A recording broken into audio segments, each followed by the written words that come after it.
Hello friend, welcome to my channel. বন্ধুরা, IRCTC একটি বড় বিজ্ঞপ্তি নিয়ে এসেছে আপনাদের জন্য। যারা স্নাতক পাস করেছেন তারা অবশ্যই ভিডিওটি না টেনে সম্পূর্ণ দেখবেন। তো আমরা দেখে নিই কি বিজ্ঞপ্তি রয়েছে।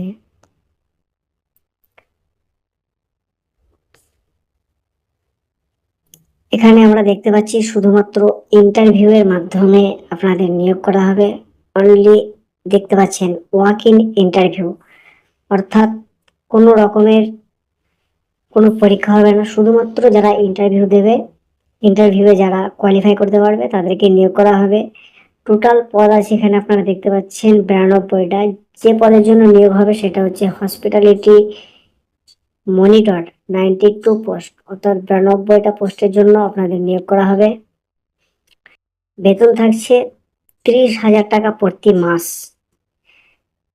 অর্থাৎ প্রতি মাসে আপনাদের 30,000 টাকা করে আপনাদের বেতন আপনারা পাচ্ছেন।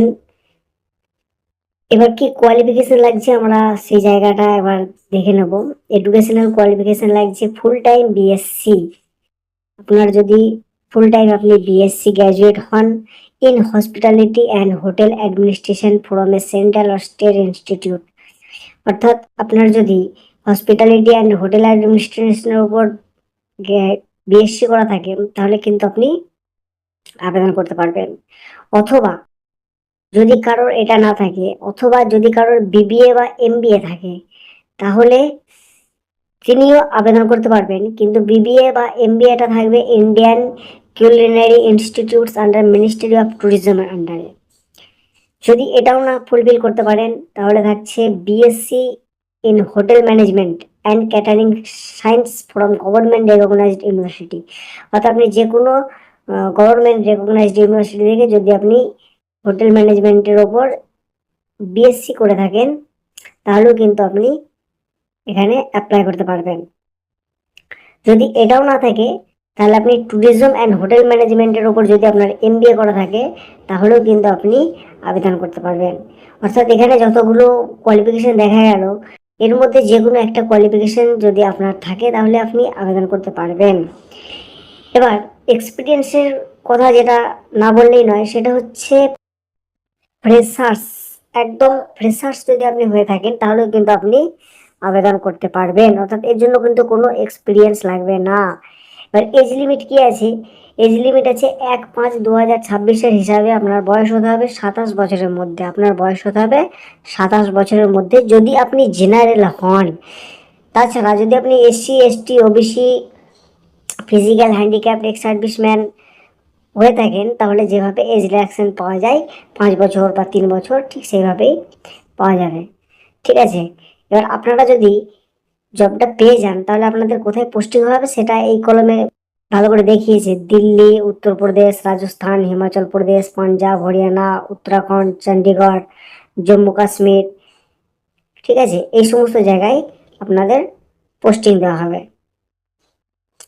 এবার সিলেকশন প্রসেস কি আছে, সিলেকশন প্রসেসটা আবার দেখে নেই। বলছে candidates are request to fill in the application form duly complete in respect, অর্থাৎ আপনাকে অ্যাপ্লিকেশন ফর্মটা সম্পূর্ণভাবে ফিল আপ করতে হবে। আর complete application form has to be submitted at the venue of the interview for verification along with original documents. এবং আপনি application ফর্মটা ফিল আপ করার পরে ওটা কোথাও পাঠানোর দরকার নেই, ওটা আপনি সাথে করে নিয়ে যাবেন। যখন আপনি ইন্টারভিউ দিতে যাবেন, আপনার যে ইন্টারভিউ ভেন্যু যেখানে আপনি ইন্টারভিউ দিতে যাবেন সেখানে সাথে করে নিয়ে যাবেন উইথ অরিজিনাল ডকুমেন্টস, মানে সমস্ত কিছু অরিজিনাল ডকুমেন্টসগুলো নিয়ে যাবেন। One set of attested copies of requisite documents and 2 recent passport size photograph, এবং যে ডকুমেন্টসগুলো নিয়ে যাবেন সেটা অবশ্যই একটা করে কপি আপনি করে রাখবেন এবং সেখানে সেলফ অ্যাটেস্টেড করবেন।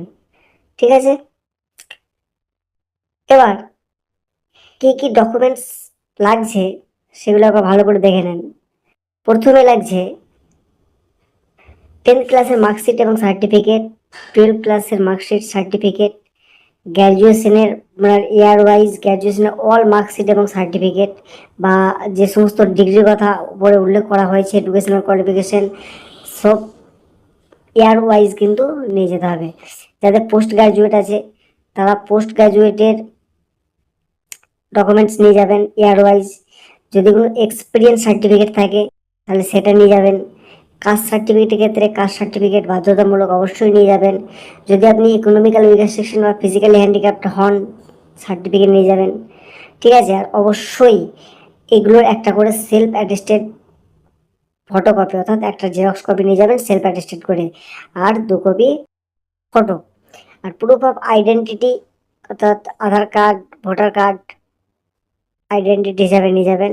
আর যদি অন্যান্য কিছু এই রিলেটেড ডকুমেন্টস থাকে তাহলে আপনি নিয়ে যেতে পারেন।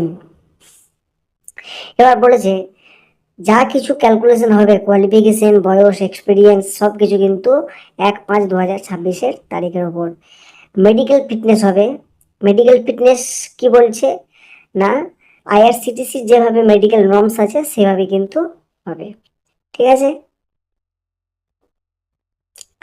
এখানে একটা খুব সুন্দর জিনিস দেখুন, সিটিসি দেওয়া হবে আপনাকে 30,000 per month, plus daily allowance কি আছে 350 টাকা per day for on duty on board in train, 100% for more than 12 hours. যদি আপনি 12 ঘন্টার বেশি ডিউটি করে থাকেন 350 টাকা করে কিন্তু পাচ্ছেন। আর 70% for 6 to 12 hours and 30% for less than 6 hours. যদি 6 ঘন্টা কম ডিউটি করেন তাহলে 350 টাকা 30%। যদি 6 থেকে 12 ঘন্টার মধ্যে থাকেন 70%, এবং 12 ঘন্টা থাকলে কিন্তু 100%ই পেয়ে যাবেন। লোডিং চার্জ 240 টাকা only if night stay is involve at out station. যদি আপনি আউট স্টেশনের মধ্যে থাকেন এবং রাত্রি যাপন করেন তাহলে কিন্তু 240 টাকা ওখানে কিন্তু আপনি পেয়ে যাচ্ছেন। ন্যাশনাল হলিডে অ্যালাউন্স পাচ্ছেন, অর্থাৎ আপনার যদি কোনো ন্যাশনাল হলিডে থাকে, আপনি যদি সেদিন আপনি কাজের সঙ্গে ইনভলভ থাকেন তাহলে তার জন্য কিন্তু আপনি একটা এক্সট্রা অ্যালাউন্স পাবেন। মেডিকেল ইন্স্যুরেন্স আপনার দেওয়া হবে। ঠিক আছে, এবার স্কোপ অফ ওয়ার্ক, আপনার রেসপন্সিবিলিটি কী কী করতে হবে এখানে সেগুলো দিয়ে দিয়েছে। আপনার মনিটরিং করতে হবে ফুড প্রোডাকশন, কোয়ালিটি, সার্ভিস। ঠিক আছে, অর্থাৎ আপনারা যারা হসপিটালিটি এবং হোটেল ম্যানেজমেন্ট করেছেন তারা মোটামুটি তাদের একটা আইডিয়া চলে আসবে যে কি করতে হবে। আপনারা এই স্কোপ অফ ওয়ার্কটা একটু ভালো করে দেখে নেবেন। আমার এই পিডিএফটা অবশ্য কমেন্ট বক্সে দেওয়া থাকছে বা ডিসক্রিপশন বক্সে দেওয়া থাকছে, আপনারা ওখান থেকে চাইলে ডাউনলোড করে নিতে পারেন। জেনারেল ইনফরমেশন যেভাবে দেওয়া হয় সেভাবেই নর্মালি জেনারেল ইনফরমেশনগুলো আছে। এখানে একটা ইম্পর্টেন্ট হচ্ছে আপনাকে কিন্তু সিকিউরিটি ডিপোজিট দিতে হবে 25,000 টাকা। যদি আপনি সিলেক্ট হন তারপর ডিমান্ড ড্রাফটের মাধ্যমে আপনাকে 25,000 টাকা সিকিউরিটি ডিপোজিট দিতে হবে। সিকিউরিটি ডিপোজিট এই জন্য দেওয়া হয় যে দেখা যাচ্ছে যে আপনি যে পোস্টের জন্য আপনাকে নিয়োগ করা হয়েছে, তো আপনি যদি ওই পোস্ট থেকে বেরিয়ে চলে আসেন, আপনি যদি কাজ না করেন বেরিয়ে চলে আসেন, তাহলে সেক্ষেত্রে কিন্তু একটা সাময়িকভাবে একটা ক্ষতির সম্মুখীন হতে হয় সেই সংস্থাকে। তো সেই ক্ষতিটা রিকভারি করার জন্য কিন্তু আপনার কাছ থেকে একটা সিকিউরিটি ডিপোজিট নিয়ে নেওয়া হচ্ছে। এটা কিন্তু রিফান্ডেবল, এটা পুরো রিফান্ড করে দেওয়া হয়। ইন্টারভিউর জন্য কোনো টিএ ডিএ দেওয়া হবে না। ঠিক আছে, আপনার নলেজ থাকতে হবে এমএস অফিসের, যাতে করে আপনি রিপোর্ট প্রিপারেশন করতে পারেন। ঠিক আছে, এই জিনিসগুলো আপনাকে মনে রাখতে হবে। এবার ইন্টারভিউ ভেন্যুটা ডেটটা আবার দেখে নেন। যদি আপনি নিউ দিল্লিতে সেক্টরে, আপনি যদি নিউ দিল্লি প্লেসে যদি আপনি জবটা করতে চান তাহলে আপনার ডেট হচ্ছে 3, 4, 5 জুন